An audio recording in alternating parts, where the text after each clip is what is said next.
अभी हम पढ़ने वाले हैं greatest integer function.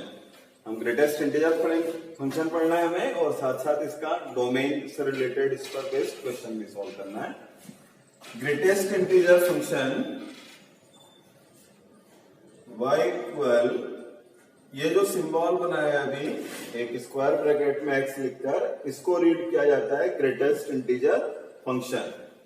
y equal gi of x is called greatest integer function। इसका मतलब क्या होता है? gi of x is an integer just less than or equal to x। x यहां पर कोई रियल नंबर है,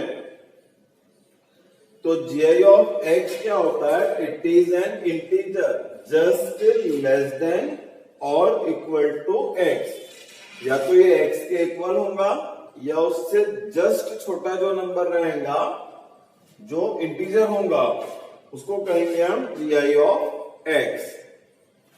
थोड़ा समझिए इसको। जैसा मान लीजिए एक नंबर लिया हमने, ये रियल लाइन है अपना 0 1 2 3 -3।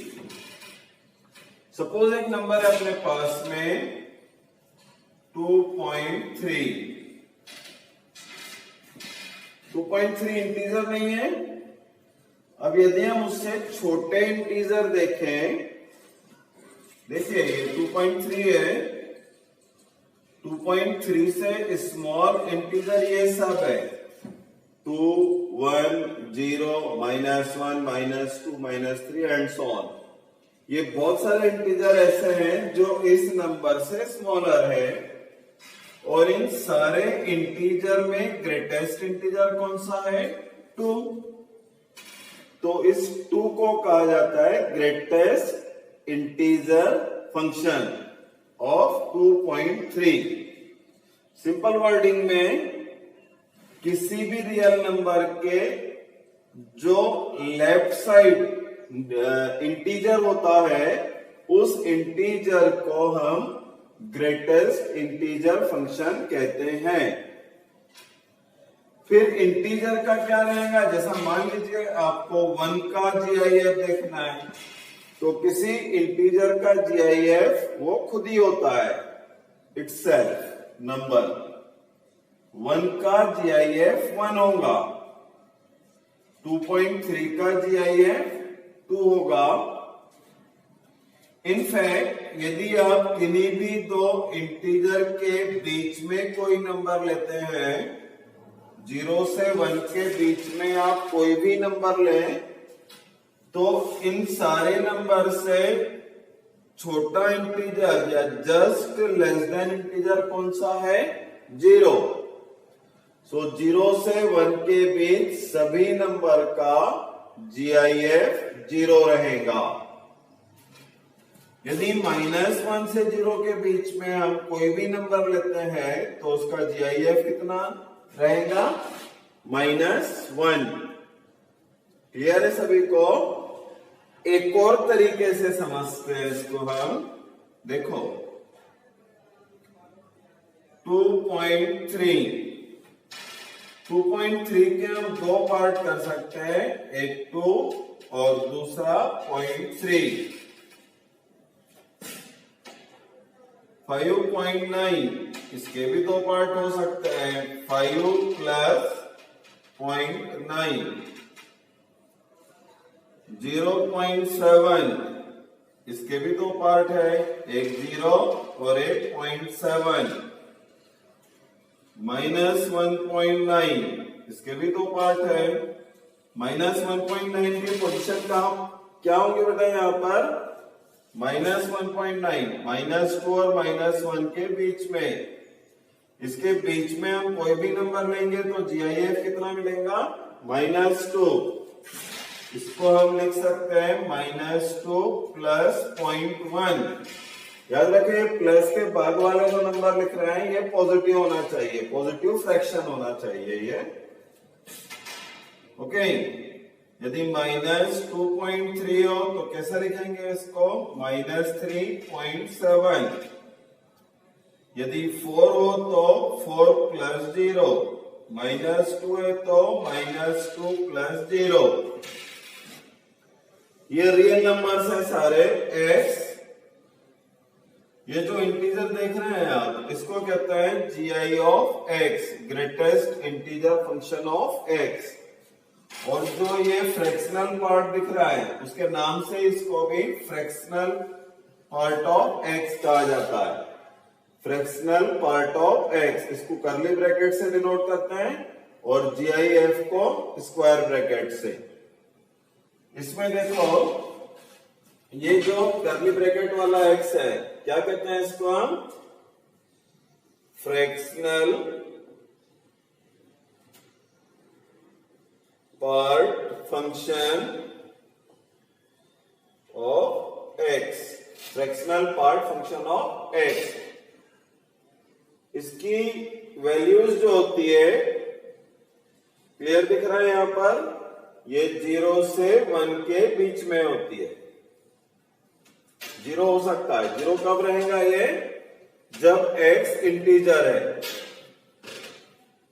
फ्रैक्शनल पार्ट ऑफ x 0 कब होता है, when x is an integer। जब x इंटीजर होगा तब फ्रैक्शनल पार्ट ऑफ x 0 रहेगा।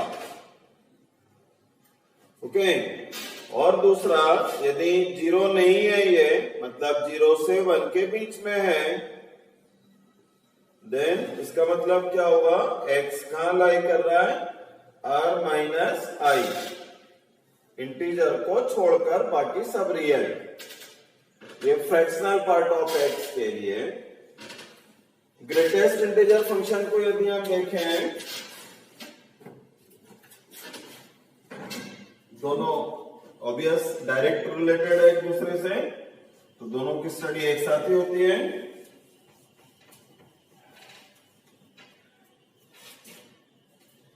यदि x की वैल्यू 0 से 1 के बीच है तो इसका फ्रैक्शनल पार्ट कितना होगा, 0, इससे पहले वाला इंटीजर। यदि 1 से 2 के बीच में है तो फ्रैक्शनल पार्ट ऑफ x 1। यदि -1 से 0 के बीच में है तो इसका ग्रेटेस्ट इंटीजर फंक्शन -1। -2 से -1 के बीच है तब इसका GIF -2 रहेगा, एटसेट्रा। देखो अच्छे से समझिए इसको, ये y = GI ऑफ x लिया था हमने, तो जब x की वैल्यू 0 से 1 के बीच में है तो इस फंक्शन के लिए y = 0। You know y = 0 means x axis, y = 1, ये parallel to x axis, y = -1 and y = -2। यदि हम ग्रेटेस्ट इंटीजर फंक्शन का ग्राफ बनाना चाहें, x axis and y axis, देखिए जब x की वैल्यू 0 से 1 के बीच में ले हम तो y = 0 होता है। ये 0 से 1, x की वैल्यू 0 से 1 के बीच में तो y = 0। y = 0 मतलब x एक्सिस, तो ग्राफ का इतना पोर्शन आ जाएगा, 1 नहीं रहेगा, 1 नहीं था बेटा इसमें। इसके बाद में जब x की वैल्यू 1 से 2 के बीच लेते हैं तो स्ट्रेट लाइन मिलती है हमें y = 1। y = 1 कौन सी लाइन होती है, x एक्सिस के पैरेलल। x की वैल्यू 1 से 2 के बीच में, तो ये हो गई y इक्वल 1 की लाइन, ये y इक्वल 0 की लाइन, y इक्वल 0, x की वैल्यू 0 से 1 के बीच, फिर 1 से 2 के बीच y इक्वल 1। फिर जब हम x की वैल्यू 2 से 3 लेंगे सिमिलरली, तो कौन सी लाइन मिलेंगी, y equal 2, y equal 2 line, ये 2 से 3 के बीच में, फिर 3 से 4 के बीच में लेंगे तो y इक्वल 3, ऐसे नेगेटिव साइड आते हैं, -1, -2, -3, -1 से 0 के बीच में क्या मिलेगा, y इक्वल -1, ये y इक्वल -1 की लाइन, -1 इंक्लूड है इसमें और 0 एक्सक्लूड, -2 से -1 के बीच y इक्वल -2, ये y इक्वल -2 की लाइन, ऐसे ही क्या जाएंगे नीचे, y इक्वल -3 की लाइन। तो इस तरह से ये ग्राफ हो गया, किसका ग्राफ है, y equal GI of x का। क्लियर है, इसमें स्टेप बने हुए हैं, इसी कारण से इसको स्टेप फंक्शन भी कहते हैं। इसका एक नाम और भी है, इसको फ्लो फंक्शन भी कहा जाता है। सो स्टेप फंक्शन और फ्लो फंक्शन और GIF, मोस्ट पॉपुलर नेम यही है, ग्रेटेस्ट इंटीजर फंक्शन। तो ये ग्रेटेस्ट इंटीजर फंक्शन का ग्राफ हो गया, और ये सब आपको पता होना चाहिए। ग्रेटेस्ट इंटीजर का सिंपल सा मीनिंग क्या है, किसी भी नंबर के जस्ट पहले वाला इंटीजर।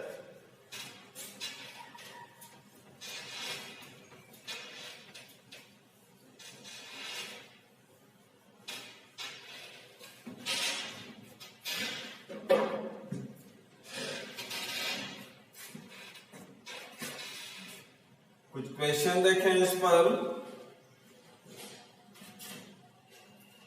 यदि आपसे ये कहा जाए greatest integer function x lies between 1/2 and 7/3, greatest integer function, इसको सॉल्व करना है हमें। तो कैसे सॉल्व करते हैं, ध्यान दो बेटा अच्छे से।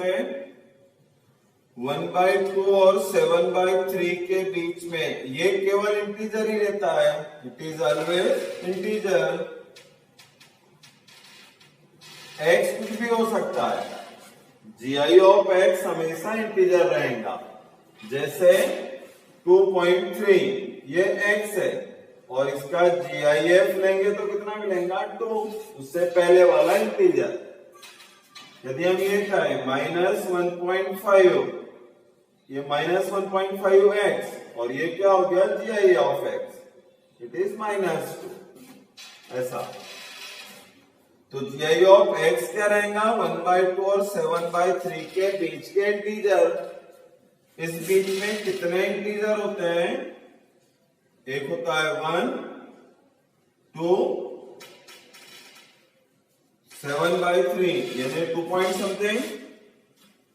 इसको रियल लाइन पर देखना चाहें आप तो देख सकते हो, ये 1/2, 1, 2, 3, ये 7/3, 1/2 और 7/3 के बीच में इंटीजर कितने हैं, 2 है। कौन कौन से, एक इंटीजर 1 है और दूसरा इंटीजर है 2। तो इस तरह से यहां पर हम देखें तो GI ऑफ x की वैल्यू क्या मिल रही है, 1 और 2। ध्यान दो, GI ऑफ x 1 कब होता है, जब x की वैल्यू 1 से 2 के बीच होंगी। GI ऑफ x 2 कब रहेगा, जब x की वैल्यू 2 से 3 के बीच होंगी। क्लियर है ना सबको, है GI ऑफ x 1 1 2 3, 1 से 2 के बीच कोई भी नंबर लेता है तो उसका GIF 1, 2 से 3 के बीच कोई भी नंबर लेंगे तो उसका GIF 2। ऐसा इन दोनों को कंबाइन करके लिखें, ग्रेटर और इक्वल 1 लेस देन 3। तो यदि GI ऑफ x 1/2 से 7/3 के बीच में है तो x की वैल्यू कहां से कहां तक रहेंगी, 1 से 3 के बीच में। Okay,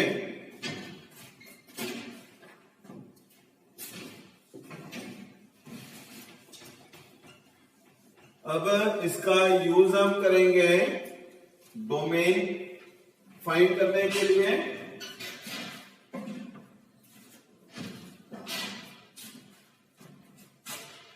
Question number 1, find the domain of f of x equal root of gi of x minus 3। Simple सा प्रॉब्लम ले रहे हैं। f of x equal root of gi of x minus 3। Condition बेटा रूट डिफाइन करने के लिए GI of x minus 3 should be greater और equal 0, यानी GI ऑफ x ग्रेटर और इक्वल 3। GI ऑफ x कैसे होता है, हमेशा इंटीजर, तो हमें कैसे इंटीजर चाहिए, 3 या उससे ग्रेटर, मतलब 3 4 5 एंड सो ऑन। बड़ा आसान हिसाब है, बस लाइन से करते जाइए सॉल्व, सब समझ में आता है। GI ऑफ x इक्वल 3, इसका मतलब x की वैल्यू 3 से 4 के बीच,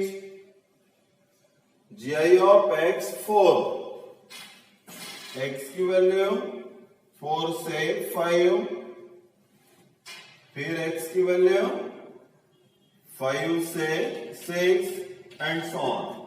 क्लियर है, याद हो गया होगा अभी तक सभी को। 3 4 5 6, देखिए GI ऑफ x 3 मतलब x की वैल्यू इसके बीच में, 3 और 4 के बीच कोई भी नंबर लेंगे, किन्हीं भी दो कॉन्जुगेटिव इंटीजर के बीच में यदि कोई नंबर लिया जाता है तो उसका GIF उससे पहले वाला इंटीजर होता है। तो 3 है, इसका मतलब x की वैल्यू 3 से 4, फिर GI ऑफ x 4 है, यानी x की वैल्यू कितनी आ गई, 4 से 5, फिर ऐसे ही आगे भी। इन सबको कंबाइन करें तो x ग्रेटर और इक्वल 3, यानी 3 से लेकर इंफिनिटी तक, ये हो गया domain. Second question, f of x equal root of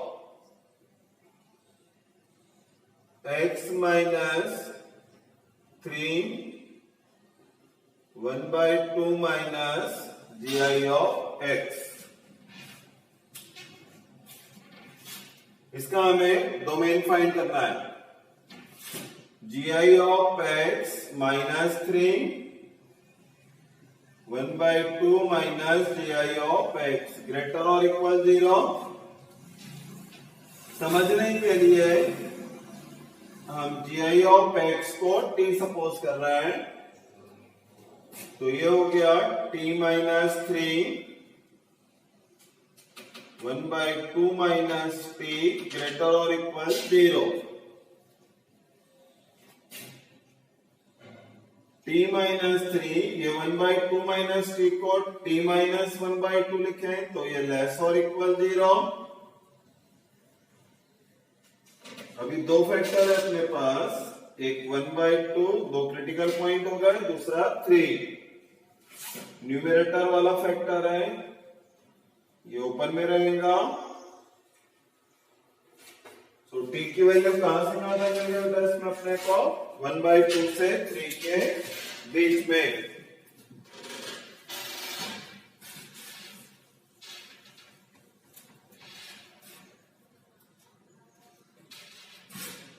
t 1/2 से 3. P means GI of x greater than 1/2 less or equal 3. 1/2 और 3 के बीच में कितने इंटीजर है? एक 1 है, एक 2 है, इक्वल साइन भी है, मतलब 3 भी है.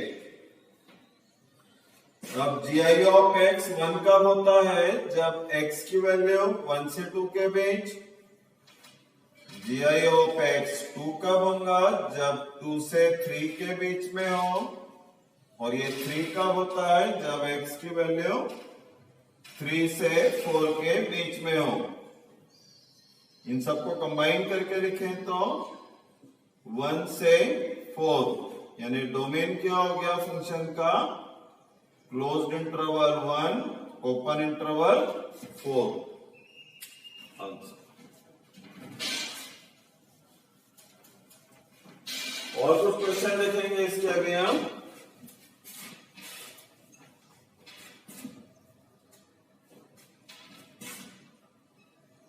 f of x equal root of GI of x minus x. ये बड़ा इंटरेस्टिंग क्वेश्चन है, ध्यान दें. ये हमने पढ़ा है बेटा. We know that x equal क्या था? GI of x plus fractional part of x. ये जानते हैं. नाउ अब जो कंडीशन है अपने हिसाब से वो है GI of x minus x greater और इक्वल 0. यहां से देखिए जो गिवन है, ये जो हम जानते हैं इससे GI of x minus x किसके इक्वल होगा? Fractional part of minus x के. ग्रेटर और equal 0.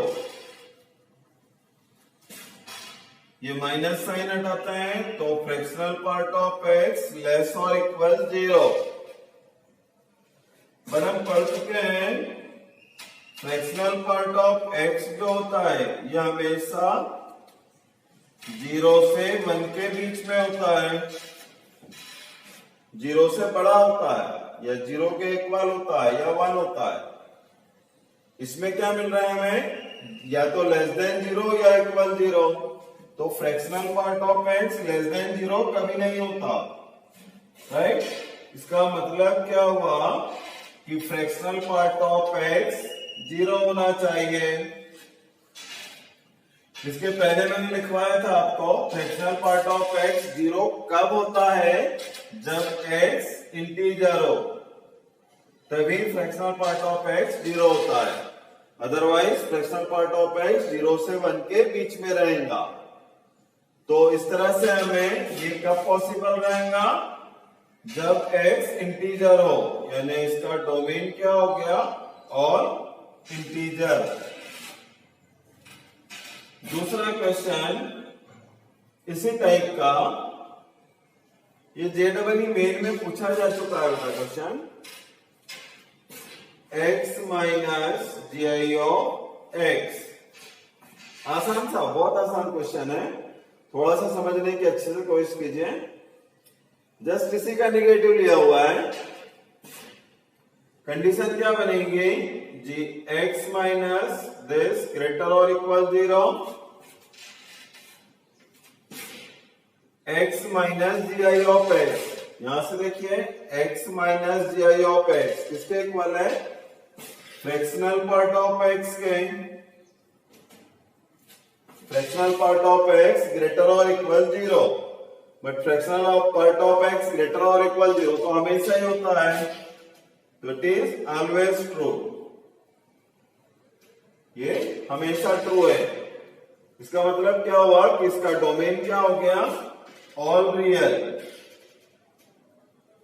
Its domain all real numbers.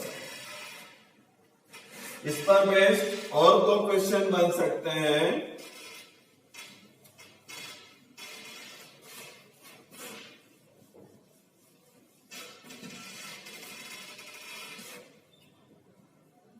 f of x equal 1/√ऑफ GI of x minus x। Condition क्या रहेंगे बेटा, क्या अंतर है इसमें और जो उसके पहले क्वेश्चन पढ़े हैं उसमें रूट जो था न्यूमरेटर में था, यहाँ पर कहां पर है, डिनोमिनेटर में।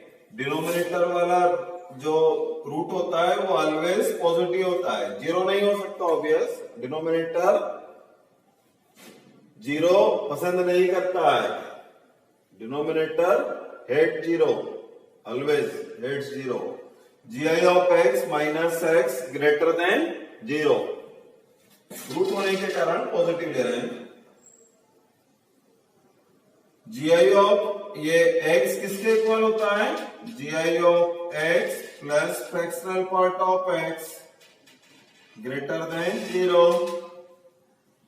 ये कैंसिल हो गया, minus fractional part of x greater than zero, so fractional part of x less than 0, but fractional part of x जो होता है ये ग्रेटर और इक्वल 0 एंड लेस देन 1 होता है, तो लेस देन 0 ये कभी भी नहीं हो सकता।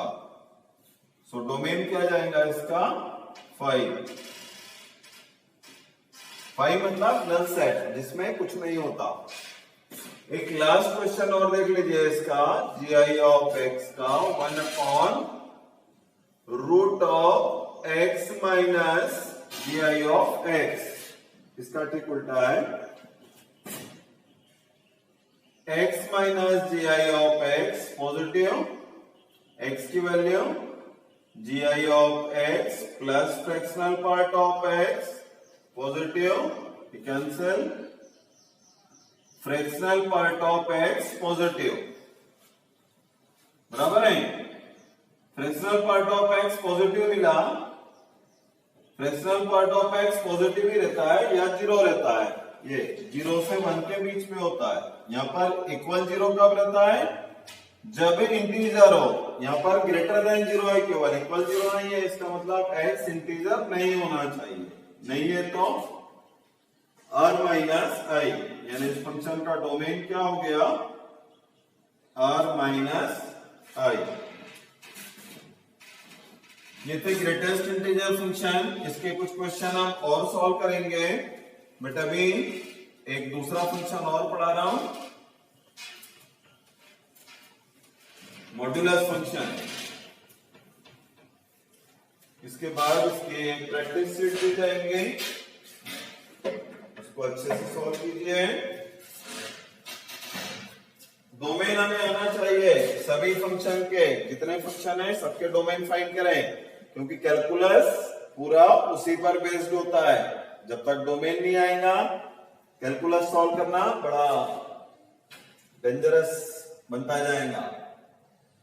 मॉड्यूलस फंक्शन, ये इसके बारे में ज्यादा बताने की जरूरत नहीं है, क्योंकि हम बहुत बार पहले भी पढ़ चुके हैं, फिर भी हम रिपीट कर रहे हैं। Modulus function, modulus of x को ऐसे डिफाइन किया जाता है, modulus of x equal x if x non negative and minus x if x negative. मतलब मॉड्यूलस फंक्शन का काम क्या होता है, मॉड्यूलस फंक्शन का काम होता है, जैसे बताया था पहले भी मैंने, कि फंक्शन का मतलब क्या होता है, ये एक मशीन होती है ना, जो मशीन का कैसे काम होता है, इनपुट कुछ डालो तो आउटपुट कुछ और निकालते हैं, वैसे फंक्शन का काम होता है। यदि हम मॉड्यूलस फंक्शन के बारे में देखें तो इधर से हम कुछ भी डालें, निगेटिव या पॉजिटिव, जब इसका आउटपुट निकलेगा तो वो ऑलवेज पॉजिटिव ही रहेगा। मॉड्यूलस फंक्शन ऐसी मशीन है जो सभी नंबर को पॉजिटिव बना देती है। ग्रेटेस्ट इंटीजर फंक्शन कौन सी मशीन होती है फिर, जो इसके पहले पढ़ा हमने, ये क्या करती है, किसी भी नंबर को इंटीजर बनाती है। इसका काम क्या होता है, नंबर को इंटीजर बनाना। यदि आप इंटीजर लें तभी ये मशीन उसको इंटीजर ही बनाएगी, मतलब सेम निकाल देंगे, और यदि कोई नॉन इंटीजर रियल लेते हैं तो भी ये मशीन क्या करेंगे, उसको इंटीजर बनाएंगी। इसका काम है इंटीजर बनाना। इसके अंदर आप जो भी इनपुट डालेंगे, इंटीजर या नॉन इंटीजर, ये बाहर निकालने के बाद में उसको इंटीजर ही बनाएंगी। ठीक है, तो ये मॉडुलस मशीन क्या करती है, सबको पॉजिटिव बनाती है, किसी भी नंबर को पॉजिटिव बना देती है। आप इसमें इनपुट नेगेटिव लें या इनपुट पॉजिटिव लें, फाइनल रिजल्ट इसका पॉजिटिव आता है। कई बच्चों को इसमें देखो थोड़ी प्रॉब्लम होती है मॉडुलस समझने में, उनको लगता है कि ये -x लिखा है तो ये तो माइनस हो गया। ऐसा नहीं है, लेकिन देखो बेटा इसमें क्या है, ये GI of x minus x का होता है जब x निगेटिव हो, लेस देन 0 यानी निगेटिव। मतलब यहाँ पर आपको क्वांटिटी कैसी रखनी होगी, निगेटिव, और वो निगेटिव और ये वाला माइनस दोनों मिलकर उसको पॉजिटिव बनाते हैं। जैसे यदि आप मॉड 2 लें, 2 कैसा है, इन दोनों में से किस कंडीशन को सेटिस्फाई कर रहा है, पहली वाली, तो मॉड x के इक्वल यानी मॉड 2 के इक्वल। यदि मॉड ऑफ -2 देखें तो -2 कैसा है, निगेटिव है, मतलब ये इस कंडीशन को सेटिस्फाई नहीं कर रहा है, ये इसको कर रहा है। तो इससे इसकी कंपेयर करें तो x की जगह कितना आ रहा है, -2, तो यहाँ पर x के प्लेस पर -2 लिखेंगे और फॉर्मूले में पहले से माइनस है, तो इस तरह से ये +2 हो जाता है। ओके, इसके अलावा कुछ प्रॉपर्टीज है मॉडुलस की जो आपको हमेशा याद रखना चाहिए। पहले हम लोग पढ़ चुके हैं इसके बारे में। पहली प्रॉपर्टी, मॉड x या तो x के इक्वल होगा या उससे बड़ा होगा। बड़ी आसान सी बात है, यह हमेशा पॉजिटिव होता है मॉड x निगेटिव भी हो सकता है, पॉजिटिव भी। इसको यदि आप 2 बार करना चाहें तो कर सकते हैं। मॉड x इक्वल x ऐसा कब होता है, जब x ग्रेटर और इक्वल 0 हो, मतलब नॉन निगेटिव रियल के लिए। और mod x greater then x कब होगा, जब x निगेटिव हो, बराबर है कि नहीं। Mod x greater then x कब होगा, जब x निगेटिव हो। तो यदि मॉड x ग्रेटर और इक्वल x आता है तो इसका मतलब ऑल रियल, ये सारे रियल के लिए। यदि तो अलग अलग पार्ट देखना हो इसके, तो मॉड x इक्वल x कब होगा, जब x ग्रेटर और इक्वल 0 हो, और mod x greater then x कब होगा, जब x लेस देन 0 हो। ओके, यदि a कोई पॉजिटिव नंबर है, देन a का मतलब x लाई करेगा between -a to +a, mod x greater than a, x less than -a, और x ग्रेटर देन a। एक ये वाली आइडेंटिटी हम पहले यूज कर चुके हैं, ये सारा अच्छे से रिकॉल कर लीजिएगा। अभी हम डोमेन से रिलेटेड इस पर बेस्ड क्वेश्चन देखेंगे।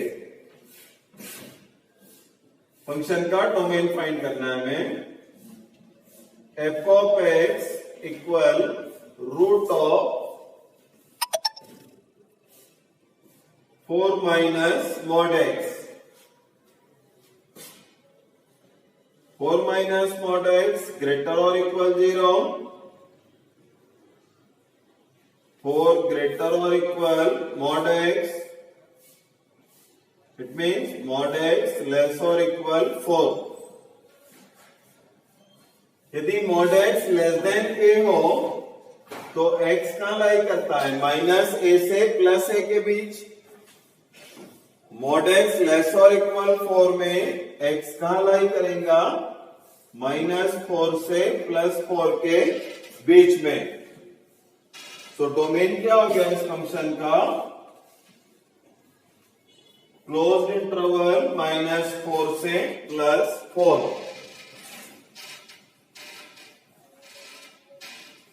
ओके, दूसरा question, f of x equal root of mod x -2